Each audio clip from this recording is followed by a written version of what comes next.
اعوذ باللہ من الشیطان الرجیم، بسم اللہ الرحمن الرحیم۔ السلام علیکم ورحمۃ اللہ وبرکاتہ۔ دوستو، آج کا ہمارا موضوع ہے زیتون اور اس کے طبی فائدے۔ تو زیتون کے حوالے سے کچھ بیان کرنا چاہتا ہوں۔ زیتون جو ہے یہ ایک پھل ہے جس کا ذکر قرآن پاک میں بھی اللہ تعالیٰ نے ارشاد فرمایا، اور اس کے علاوہ نبی پاک صلی اللہ علیہ وآلہ وسلم کی احادیث مبارکہ میں بھی اس کا ذکر ملتا ہے۔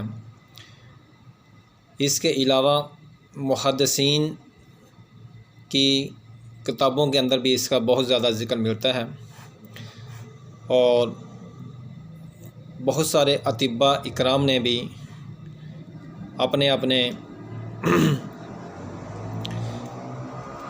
مجربات، اپنے اپنے نسخہ جات کے اندر اس کا ذکر کیا ہے۔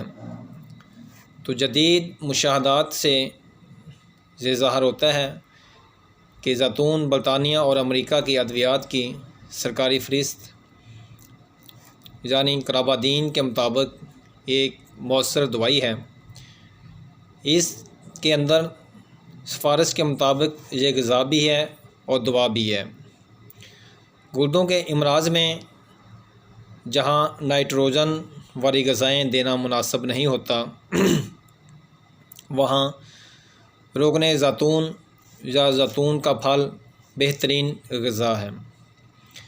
یہ سوزش والی جگہوں کو تسکین دیتا ہے، آنتوں کی جلن کو ختم کرتا ہے، پیٹ کو ملائم کرتا ہے، اور جب بچوں میں کئی دن اجابت نہ ہو تو اس کا تیل حقنہ کے طور پر بھی اور آنتوں کو نرم کرنے کے لیے بھی استعمال کروایا جاتا ہے۔ زیتون کا پھل کسیلا ہوتا ہے۔ پھل کا اچار بنانے کے لیے بھی زیتون کا استعمال ہوتا ہے۔ اس کے علاوہ طبی ماہرین کے مطابق زیتون کا جو پھل ہے اور اس کا جو تیل ہے وہ فالج، عرق النساء، پٹھوں، جوڑوں کے درد اور کمزوری سے پیدا ہونے والے دوسرے امراض میں از حد مفید ہے۔ وہ اس تیل کو کھانے اور لگانے کا مشورہ دیتے ہیں۔ اس کا پھل اور تیل کھایا بھی جاتا ہے اور لگایا بھی جاتا ہے۔ بدن کی خشکی کو دور کرنے کے لیے، جلدی امراض مثلاً چنبل، خشک، گنج میں مفید ہے۔ لاغر، کمزور بچوں اور کمزور اشخاص کو تیل کی مالش کرنے سے فائدہ ہوتا ہے۔ امراض بطن میں یہ تیل ہر قسم کی خراش کو دور کرتا ہے۔ التہاب معدہ یعنی معدے کا ورم اور چھوٹی آنت میں ورم کو بھی مفید رکھتا ہے۔ اس کی مقدار خوراک 25 گرام روزانہ کھانے سے یہ پرانی سے پرانی قبض کو بھی دور کرتا ہے۔